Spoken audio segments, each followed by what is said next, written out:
On today's show... Noah Wiley just won for the pit. Is it Paul Mescal, like the tequila? Put it at the top of your list. I'm gonna stick your freaking head in there. No one likes you, man. When I killed your brother. I told just like that.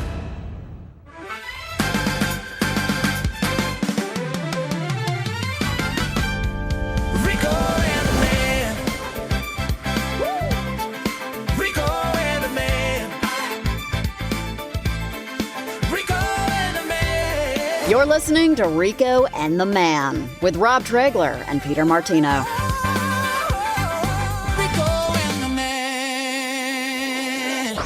Welcome back to Rico and the Man. I'm Rob Tregler, always joined by Mr. Peter Martino. Always joined by me. There's the man of Rico and the Man that brings it all together. The straw I'm here. that stirs the drink. How are you, sir? Very good. How are you? I'm okay. Busy. Rushing around like a chicken with my head cut off. You know, the grind. Rise and grind, as they say, right, bruh? Right, bro. Gotta get that bread, bro. It's all about the hustle. It's all about the grind, bruh. Yeah, you were a little bit confused about what time we were starting today. You gave me one time, and then you texted me an hour earlier before that time saying, hey, I'm going to be like 5 minutes late. And I'm like, wait a minute.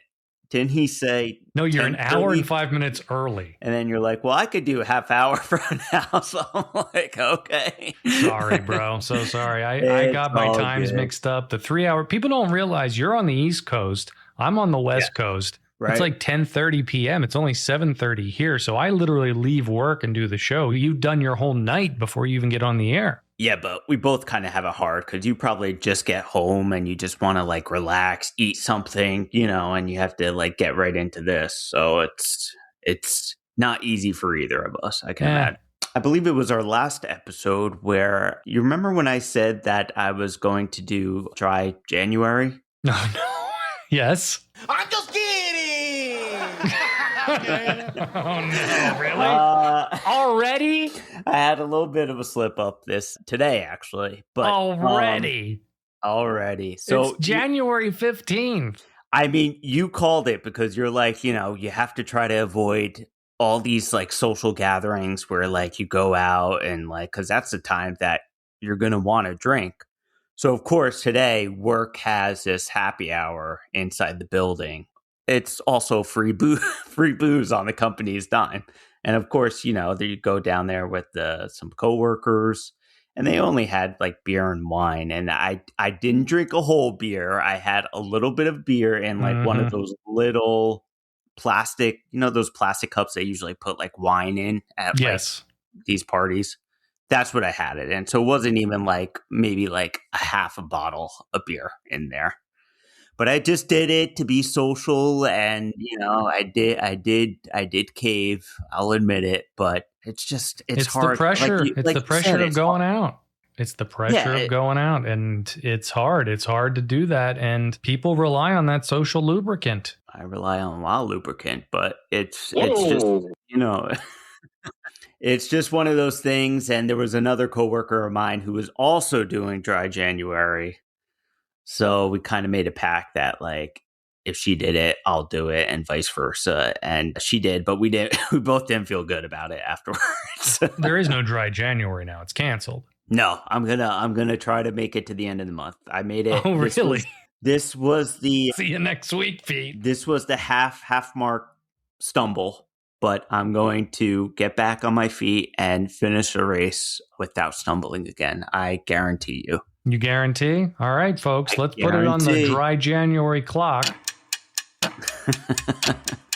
Let's see if by the end of this episode he can't have a drink. Anyway, breaking news. I don't know if you have the breaking news music. There we go. Thank you. You're always prepared. This is why I love you. What is the breaking news? Star Wars shakeup. Kathleen Kennedy steps down. Whoa. What? You didn't hear it? No, I did not hear this. Kathleen Kennedy is out at Lucasfilm? This is breaking news to you. Yes, after 14 years guiding Star Wars, this is per Hollywood Reporter, by the way. After 14 years guiding Star Wars into the modern era through all its ups and downs, Kathleen Kennedy is stepping down as a president of Lucasfilm. Wow. Holy shit. Yeah, and they say that in her wake, Executive VP and Chief Creative Officer Dave Filoni has been promoted to oversee the creative direction of the company as president and chief creative officer. So there you go. She is out. It took a lot longer than I thought it was, honestly, but it sounds like she is finally going to be leaving. We've heard the rumblings for a while that she was going to leave, but she finally did. And what that article gets wrong is that they said there were ups and downs. It's actually just downs, really, if you look at it. I mean, there's been some successes. Well, there's been The Mandalorian. There's been Rogue One and Andor, I consider successes. Yeah, few and far between. But you're right. More downs than ups. There was more downs than ups. And the Star Wars brand, what made it so special, I think, was the rarity of it. You know, I feel like it was this trilogy that was safe and locked away for many, many, many, many years. And then Lucas opened the vault and made the prequel trilogy, which is funny because when it came out, it was widely panned. Everyone was let down. And somehow it grew this following that now it is just as beloved as the original trilogy by people. Yeah. But I don't think that the sequel trilogy is ever going to be beloved by anyone. Yeah, they're definitely due for a fresh perspective. Well, Filoni ain't fresh. Well, you know what I mean. Just another leader there. And who knows, maybe this could be for the better. But it sounds like she's not retiring completely. It sounds like she's going to continue, you know, in some fashion in the entertainment industry. We just don't know what. Oh no, those execs, they never die. They never die. They're like fucking government officials. Yeah, and you know, they never go away. They never go away. The thing is, though, Kathleen Kennedy had an insurmountable task to take over Lucasfilm, the brand, and Star Wars and Indiana Jones. I mean, I don't think in this era anyone was going to succeed at that. Right. You know, people forget, you know, everyone was like, boo, Kathleen Kennedy, boo. But people forget her resume.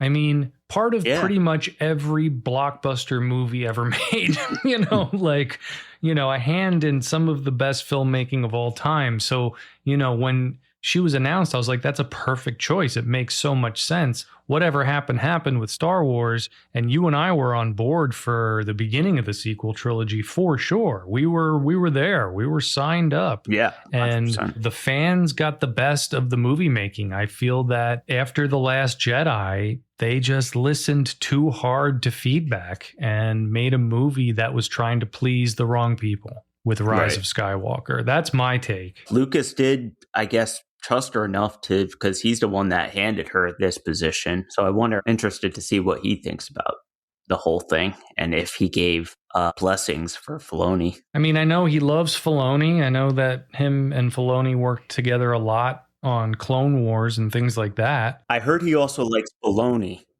Is that true? He likes bologna? And cowboy hats. Bologna and Filoni. That's big news in the Star Wars world. Some other news this week that just came out is that Disney is actually doing away with its time restriction on Galaxy's Edge, because originally that whole storyline of Galaxy's Edge was supposed to take place between episode 8 and 9, and only the characters in the land would be represented from that era. But now they're opening it up and they're introducing Han Solo, Darth Vader, Luke, Leia, all the characters that we grew up and loved. And they're just kind of doing away with the timeline. But they say they're going to still try to integrate these characters in their own respective storylines within the land. I did read that, and I, you know, go to the tape. I mean, you just have to go to the tape of this show. I can't tell you how many times I said they should have done that to start with. Yes. Leaning so far into the sequels for an entire theme park, I always thought was the wrong move. Right. Because they started it before they knew that these movies were going to be any good. Right.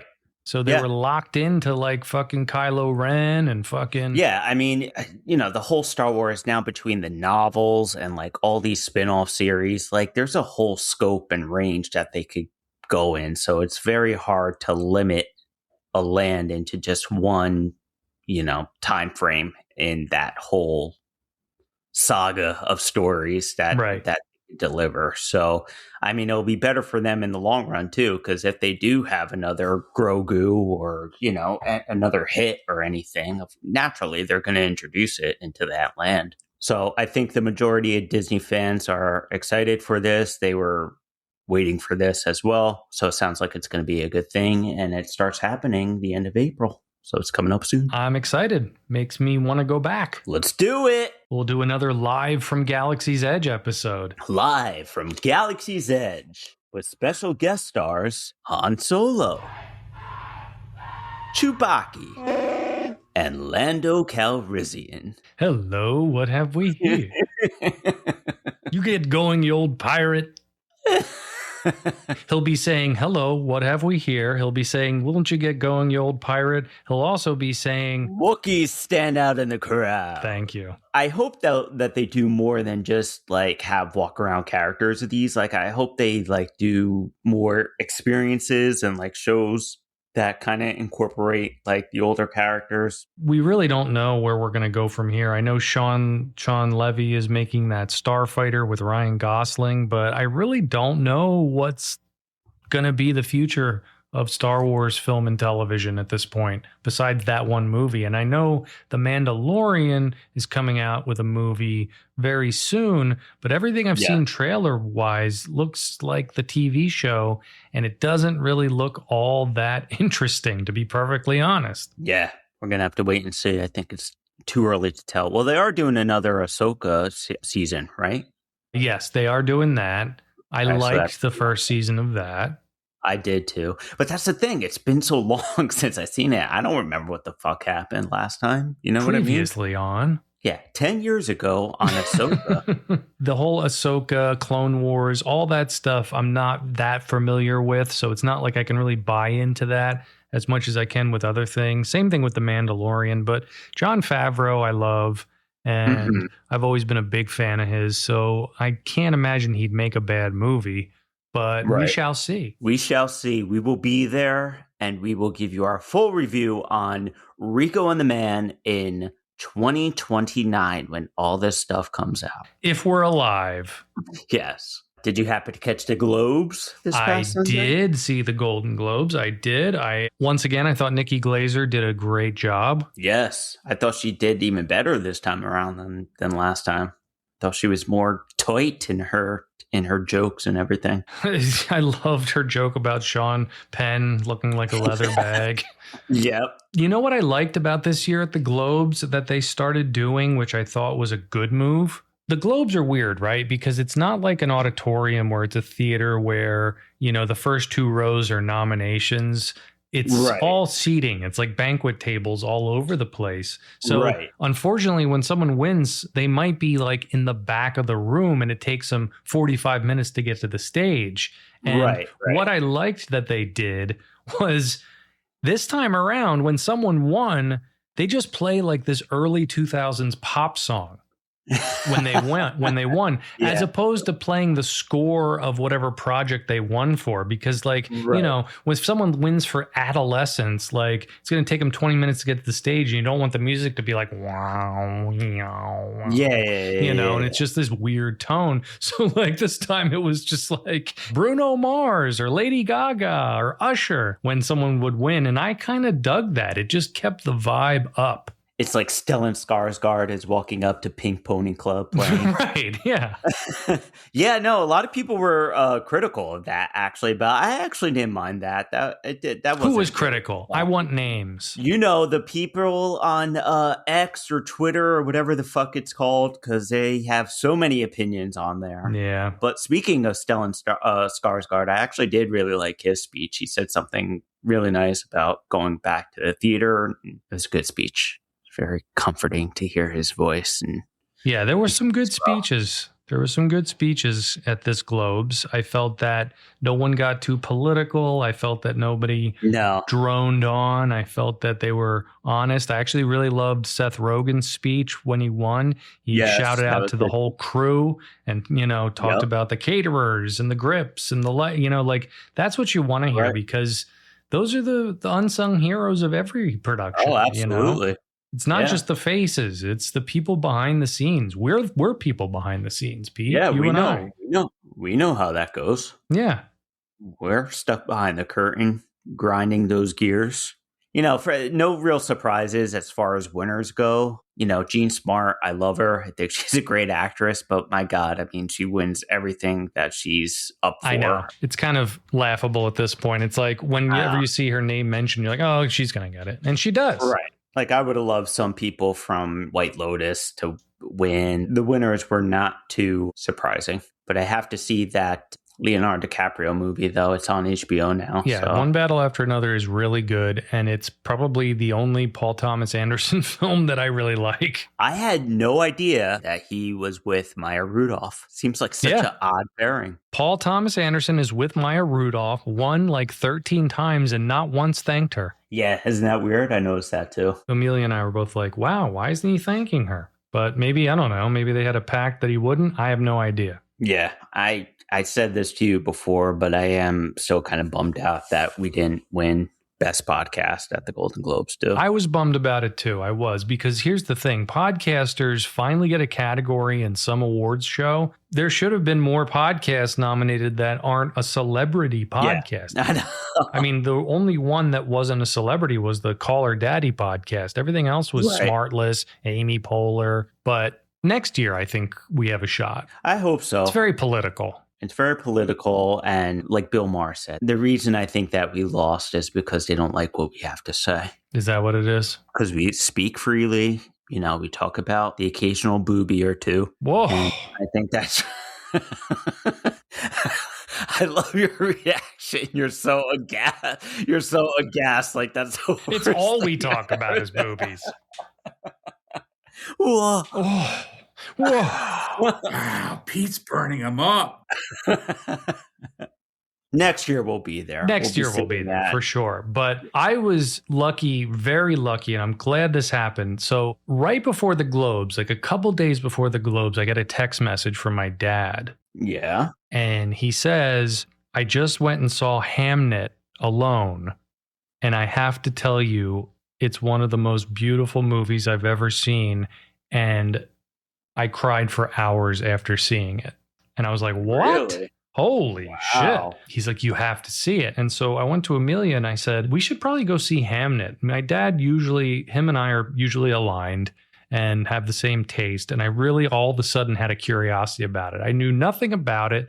It was not on my radar whatsoever. Right. And Chloe Zhao, the director, I wasn't a big fan of Nomadland. I definitely wasn't a big fan of Eternals. So I was like, let's see what this is about. I knew Spielberg and Sam Mendes produced it, and I knew that it was about Shakespeare. That was it. Right. And I got to tell you, Amelia and I went and saw a matinee, and sure as shit, man, during the entire end credits, we were both fucking bawling. Really? Just bawling. It is such a good film.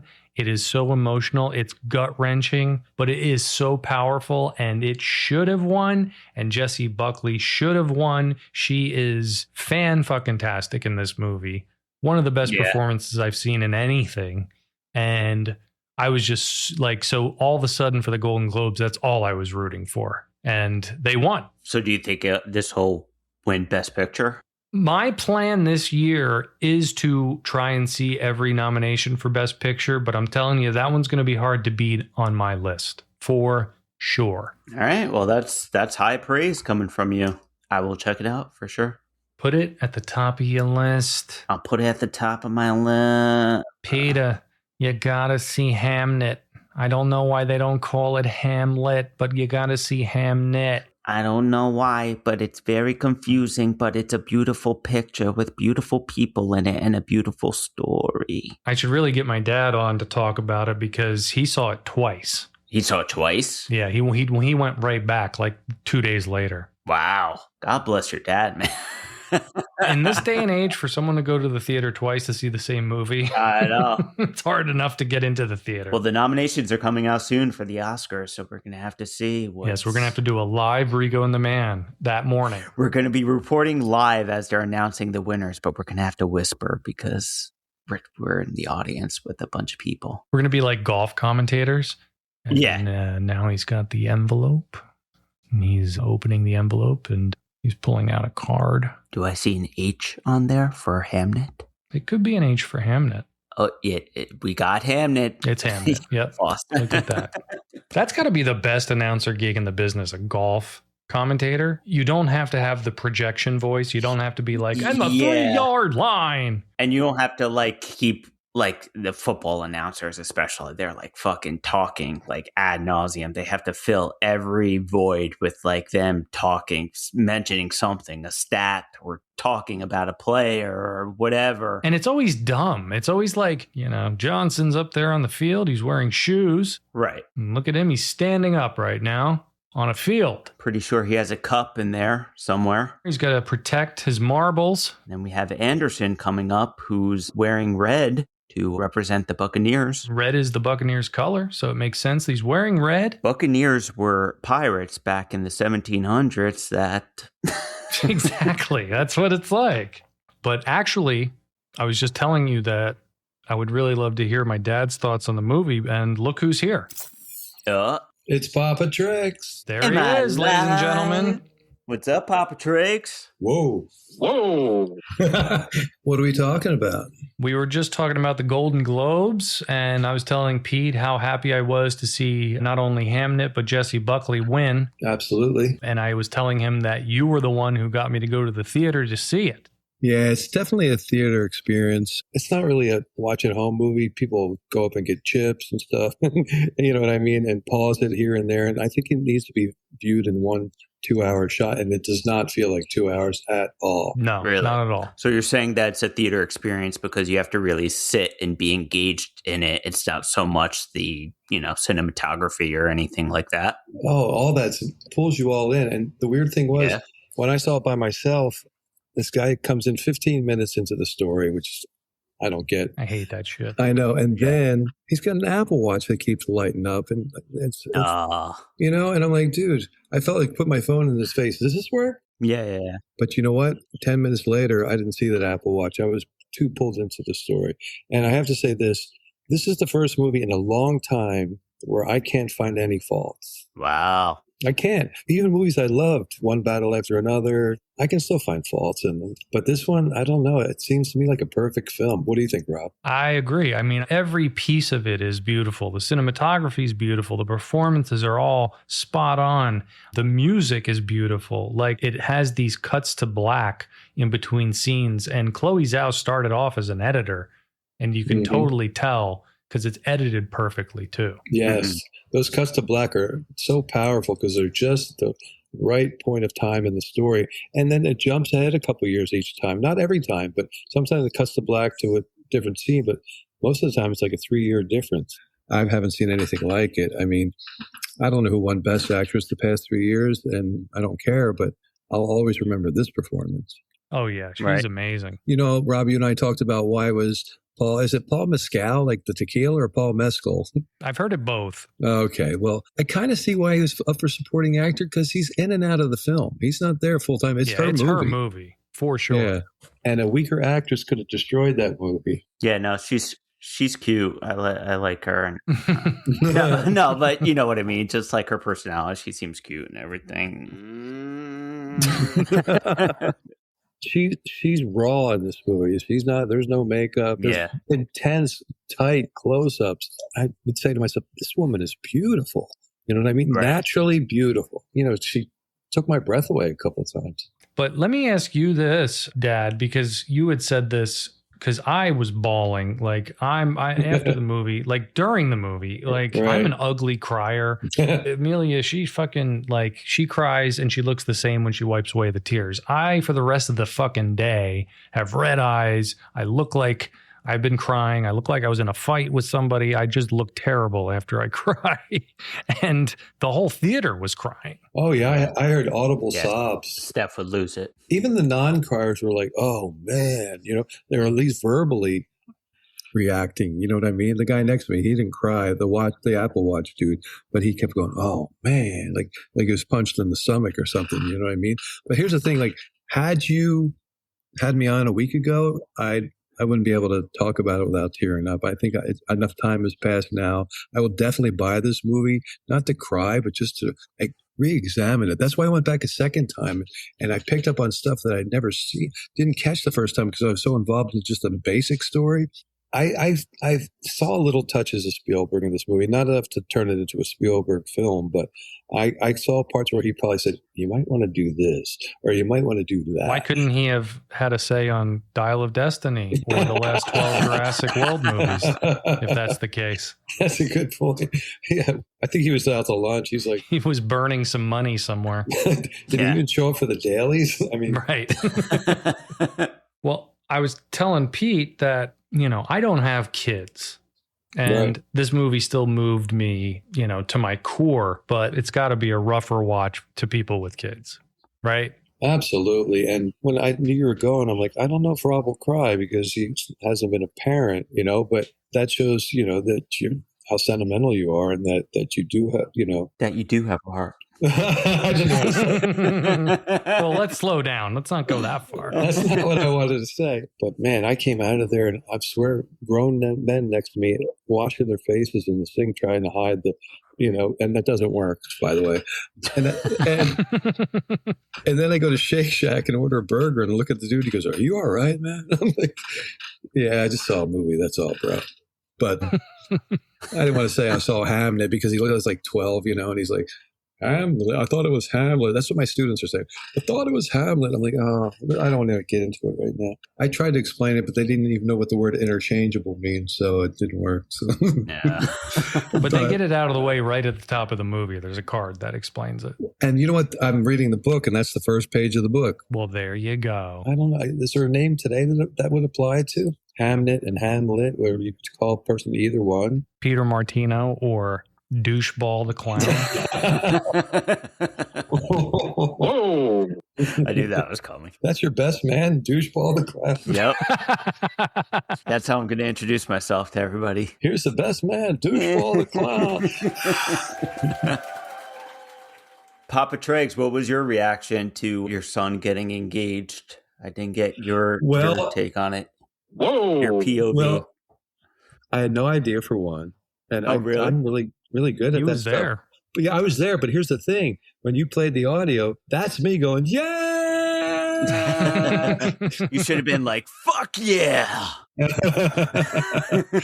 But I had no idea. And Jack didn't tell me, So it was a great night, man. It was a really great night. I'm so happy I got to be there. Yeah. The only thing is, I can't stay away from piano, and I got in trouble for banging on the player piano. If there's a piano there, I'm like, I gotta play at least a half a chord, not to try to impress anybody. I'm addicted to keys, if that makes any sense. Beethoven over here. Tregtoven. Tregtoven too. Ludwig von Tregtoven. I just picture your dad with the wild hair. I'm not putting myself in the same category as that guy. Come on. Yeah, no, you didn't get in trouble though, did you? Well, you told me the guy said something. No, I think I was the only one who was like, don't touch that. Yeah. And I think later the owner, she was like, it was great. Because they'd stopped playing songs. So I'm like, I'll play one. I think I played Journey, Don't Stop Believing. Don't stop. Which is actually very easy to play on the piano. I could teach you in like 10 minutes. There's a lot of things I would love to learn how to do, but unfortunately, I don't see it happening. Hey, it's never too late. I know. It's never too late, Pete. I know. Since I'm self-taught, I used to play cocktail hours at weddings, and people, I guess, that played piano would watch me and they're like, you play really weird. I'm like, I'm self-taught. Go away. Go away.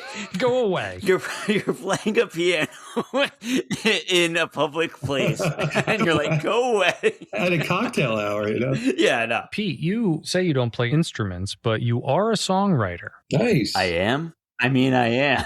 I actually have a clip here of a song that Pete wrote himself. Ah, yes.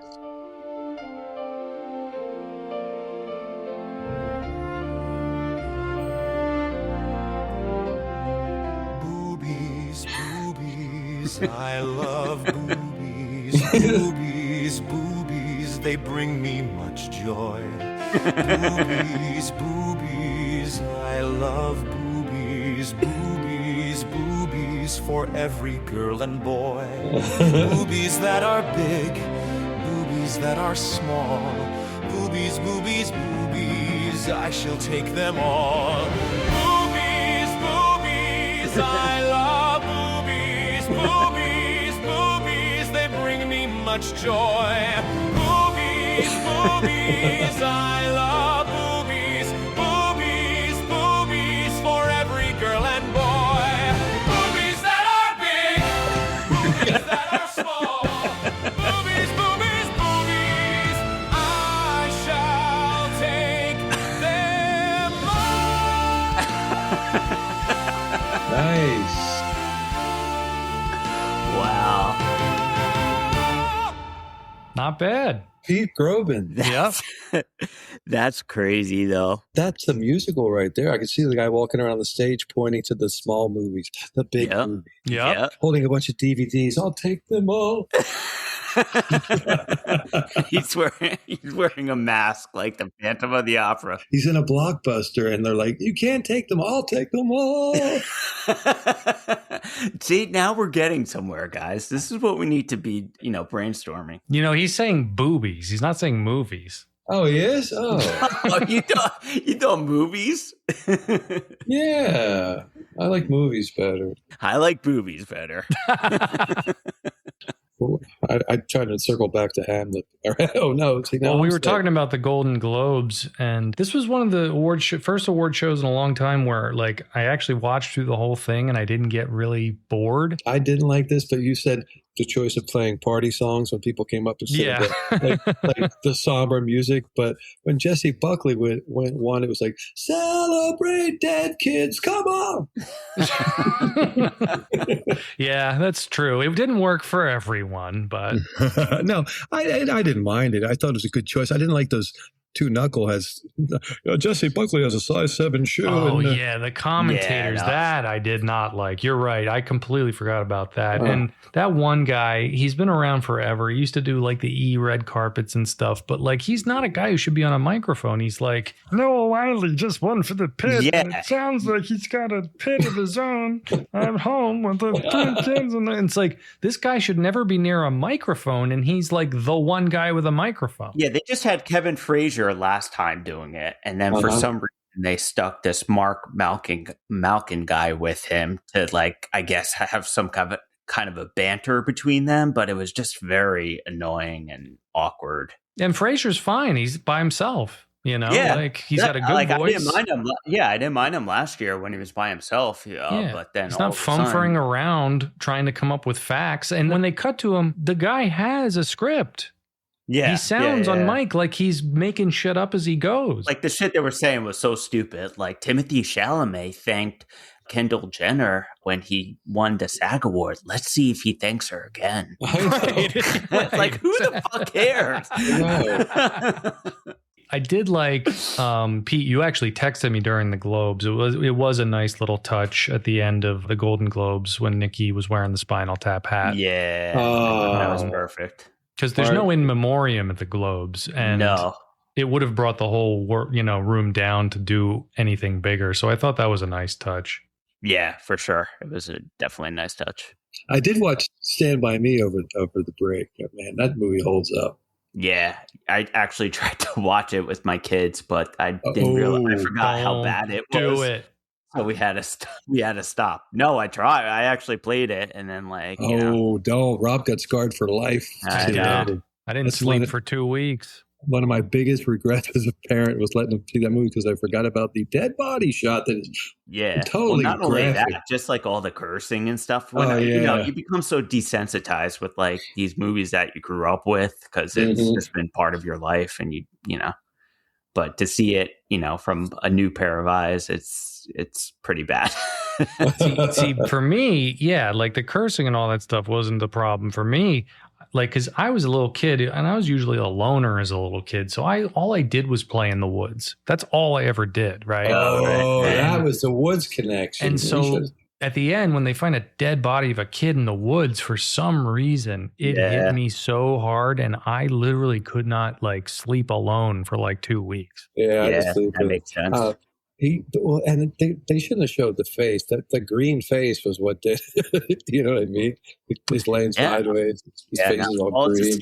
It's based on the Stephen King, short story. The body, yeah. I know you both. I don't watch it, but I know you both watch Welcome to Derry. Yeah, no, I couldn't. I mean, first episode, the kid gets ripped in half. I'm like, I'm good. Right, Pete? Doesn't that happen like at the end? Yeah, so you just watched the first episode and that's it? Yeah, I said, something about killing kids. Yeah, no. Pete's all about the killing kids. Well, I mean, the way they die, it's very supernatural. It's not like, no, you know what I know. mean? So. Yeah, I don't know. Maybe I could I don't know. Maybe I got to watch it during the daytime. Too scary. I gotta come play with you while you're sleeping. Yeah. I'm gonna give you the first ever built Sony CD player that skips every song. That's how you tried to calm me down, was you gave me a compact disc player, but I believe it was the first one ever invented because every CD we put in it would skip. Yeah, really? And it was like a giant block. I'm sure I pounded it at some point. Yeah, I'm sure you got mad and punched it at something. That always works with equipment. Yeah, that never makes it worse. I felt like the worst father. You have no idea. Your mom was pissed at me. Why would you let him watch it? I'm like, I forgot about the green body. I'm sorry. I mean, it's not the worst thing in the world. It's like you wouldn't have known. I mean, like you wouldn't have known it would have had that effect on me. It's like... Well, you had seen Raiders of the Lost Ark with faces melting. I thought, this is nothing. Right. Yeah. Yeah, you never know what like a kid's going to be affected by. You know what I mean? Like something. That's true. It's true. Like I got traumatized at his age, the same age. My dad watched Lord of the Flies, the old black and white one. And there's a scene, and if you read the book, there's a scene where the meeting kid's just a goofy kid with glasses. And he's innocent. He's down below, and they push a giant rock right on top of him. It's a fat kid, right? That they Piggy. Yeah. And all his friends are like, Piggy, no. Yeah. And I'm like, I had nightmares for a week. But my dad wasn't the kind to come and lay with me. It was just me in my room, and my brother tormenting me. Piggy, no. I'm like, stop. Pete, do you have any movies that like stuck with you as a kid that were like traumatizing? Or you all man? I'm all man. Now, Child's Play was a big one for me. I remember I was scared of Chucky, and I had the My Buddy doll. I don't know if you guys remember My it was Buddy. just like Chucky. Looked pretty much just like Chucky. So as soon as I saw Child's Play, that fucking thing went in the attic and like stayed there because I didn't want to have anything to do with it after that. It's still there. Yep. Yeah, that was a big one for me. I don't know why, but now, now I watch it and I'm like, what the hell was that thing? When you get older, then you go back and like, I remember watching Stand By Me as like a teenager and I was like, what the fuck was I scared about? This is nothing, but it's, right. I don't know, to the right time, the right age, it gets you. Yeah, 100%. My mom didn't like all the movies like my dad did, so I was his movie buddy for R-rated movies when I was like 12 and 13. So he had me in Marathon Man and, is it safe? And they're knifing people in the street. It didn't bother me at all. Yeah. So I think he kind of hardened me to that kind of violence. Well, what's funny though is you did try to respect the cursing, because I remember you showed me, I don't know if it was like Terminator 2 or something, and you tried to live censor it by pausing it every time they said fuck. I'm like, just play it. I know what they're saying. I knew that movie that well. You knew it enough to know when the fucks were coming. On your game for that. I couldn't tell you how it plays out now. All I remember is a guy getting the milk carton sword through the mouth or whatever. Yeah, that was fine, but the word fuck, oh boy. I think a couple movies I put my hand over Jack's eyes when he was little. Showgirls. Yeah. I think you put your hands over my eyes during the sex scene in Dances with Wolves. Oh, really? Yeah. Is there nudity in that though, or is it just like kind of? Speaking of love scenes, are you guys watching Heated Rivalry? What everybody's talking about? I'm good. No penises in this mouth, son. There it is. I haven't seen it, but my God, everyone's talking about it now. I'm good. Just like I didn't see the movie with Zendaya and the tennis players. I have no problem with that, but it's just like... Wait, why are they? Oh, whoa. Whoa. Double whoa. That's my favorite. That's one of the most disturbing sound clips, and you don't have to connect it to that movie. It's just Harrison Ford. That's some of his best acting. I know. Yeah, I know, right? It's the loudest It's ever a heard little too. It's like there's really in Star Wars and Indiana Jones, the two most uncomfortable things in the whole thing come from Harrison Ford, because that scene when he's not even on camera being tortured and in the other room, and in Temple of Doom when he's on the rock crusher and the voodoo doll, like it's so fucking like intense. Like I know. I thought you were gonna say when he drank the blood of Kali. That and too. He's just on the rock, like fucking spazzing out. Even that. Like, we're so desensitized by it now because we've seen it like a million times. But, you show a kid something like that, and it's just like, what is going on? Like the fucking heart scene and everything. Well, I know. After Amelia and I watched Raiders, she said Last Crusade was always her favorite, but she had only ever seen Raiders and Last Crusade. And so like I was like, oh, we got to watch Temple of Doom. And, like she fell asleep the first time we watched Raiders, and she fell asleep when we were watching Last Crusade, just because, it got late or whatever. But she stayed the fuck awake for Temple of Doom because she was like there was so many times where she just turned me and she was like, Jesus Christ. Yeah. And I'm like, yeah, I didn't think about it like that. It's been a minute. Yeah. Like, it's fucking dark as fuck. They're whipping children and stuff. Yeah. Well, you guys know that movie and Gremlins single-handedly created the PG-13 rating. Yep. Yeah, they're like, it's not bad enough to be R, but it's definitely not. Like, Jaws is PG. Oh, my God. The Quentin death scene is such an R-rated scene, too. I know. There's a lot of movies that got away with the PG rating back in the day that shouldn't be PG. That is one that I fucked up on, is Jaws, because when Jack was like a toddler, we were watching Jaws like in the beginning, and then I dozed off, and I woke up to Quint being thrashed around and Jack just sitting there with the biggest eyes I've ever seen on a kid, just like, oh no! I was like, oh fuck! Like, I think I came up and I go, why are you showing him? Yeah, it's like, whoops. One time I felt so bad when my niece was really young. Who Framed Roger Rabbit was on TV, and it was a part at the end where Judge Doom, gets the high-pitched voice and his eyes turn into the daggers and everything. She lost it, and I felt so bad because when I killed your brother. Yeah, I talked just she lost it. Like the fear in her eyes, I still see it to this day, and I felt absolutely terrible. She didn't cry when the little cartoon shoe. No, it was just like, I put it on. It was at that part in the movie. So I thought, so watch this. And then he turned into, the evil character, and she lost it. And I was like, oh man, I felt so bad. All the hits tonight. I know. Who Framed Roger Rabbit, Showgirls.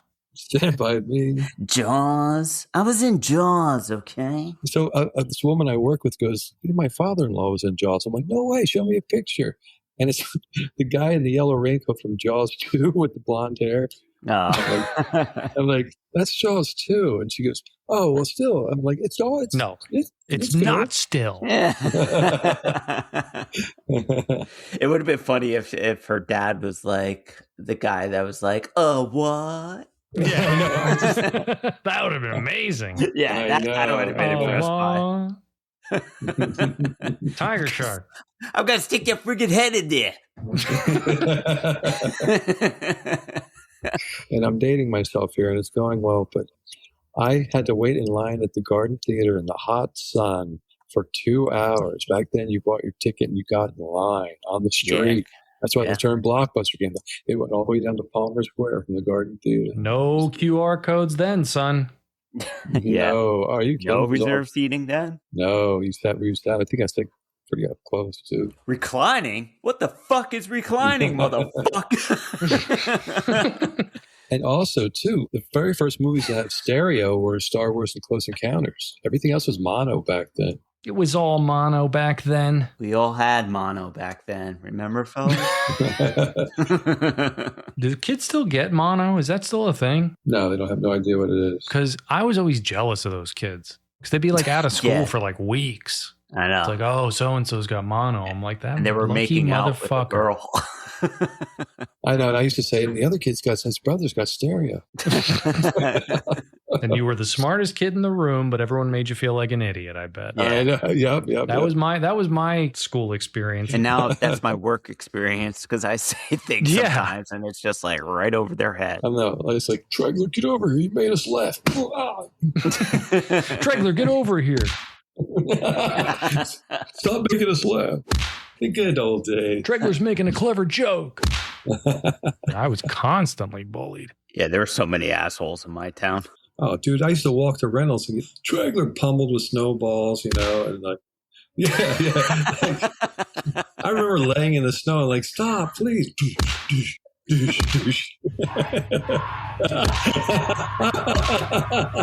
Jersey, man. Jersey's rough.